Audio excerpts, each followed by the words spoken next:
Hello, this is Dr. Eric Stevens, and welcome to American Culture, Government, and Politics discussion questions regarding the limitation of civil liberties. I want to discuss the topic of whether the restriction of the media's First Amendment right of freedom of speech during wartime is appropriate. Now, some students may say that the limitation of that freedom is not only appropriate, but crucial to the safety of our troops fighting in areas and in numbers that by divulging that information to enemy forces by the media could prove disastrous. But when you say that the media should be limited in the time of war, have we really forgotten so quickly what happened when we were all in an uproar because we were told by a war-motivated president that there existed weapons of mass destruction that actually turned out to be nothing more than weapons of mass delusion? Wasn't it the media at the brink of war that informed us that they never found weapons of such sort? As the war on terror is indeed a non-conventional war, in that it has never been officially declared by Congress, because it's not within the power of the president to declare war, are we really in a real war that requires that the media be censored, except perhaps where the safety of our troops are concerned? Or is this just the continuance of a bad idea in the first place from an administration gone by? And we all are just acting like the war and the bloodshed all somehow still make sense. And is it really possible to wage an entire war against terror? I mean, I believe in terrorists, but I've never actually met or seen a terror. And if one should be sitting across from me at my local pizza parlor, I'm pretty sure I wouldn't be able to identify him. Her. It. So is terror just a great illusion to keep the American public so in terror that they are willing to give up the civil liberties that the Constitution provides to the individual states under the 14th Amendment, which provides that no state shall make or enforce any law which shall abridge the privileges or immunities of citizens of the United States, nor shall any state deprive any person of life, liberty, or property without due process of law, nor deny any person the equal protection of the laws. Do you recall the feature film, War of the Worlds? It starred Tom Cruise. It was about the invasion of Earth by aliens from another planet, Mars. You saw the panic and hysteria that erupted when the people of Earth heard and observed that Martians were preparing to attack their homeland.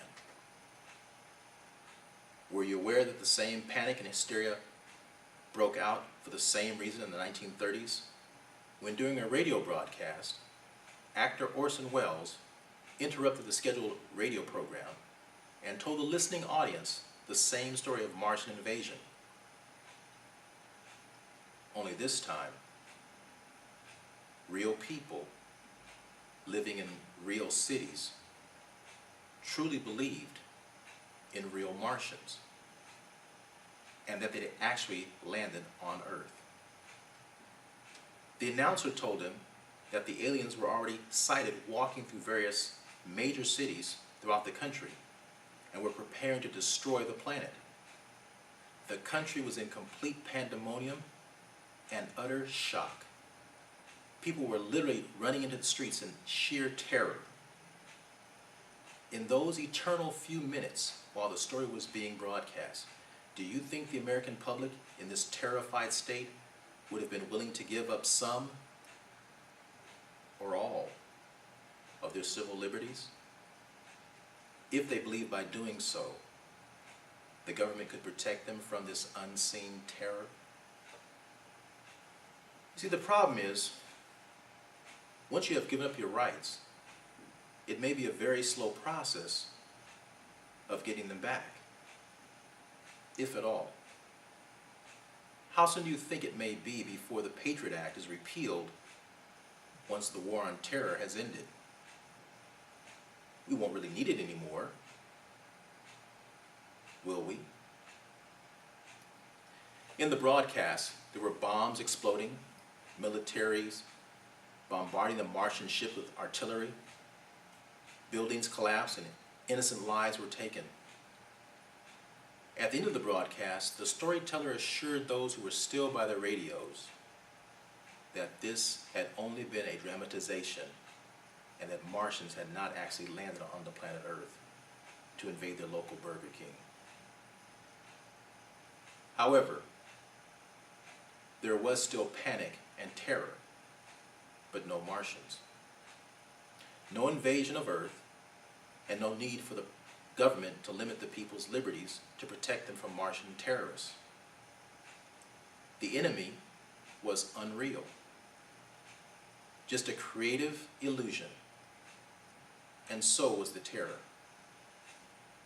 It was later discovered that the broadcast was part of an experiment to understand the effect of terror on the American public.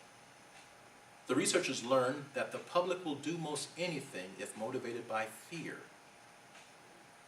The effects were duly noted and recorded for future use. What will you sacrifice out of fear? You see, the problem with a war on terror is you don't know who you're fighting. And what's more critical is you never know if you've won. If we limit what the media can say in time of war, haven't we surely limited what we can hear? Some would say we should just trust the government to do what is best for us in wartime situations. After all, we don't know or need to know everything that's going on. Well, I don't know. But I do know it's said that ignorance produces fear. And well, fear produces Martians. Until next time, I'm Dr. Eric Stevens. Good studying.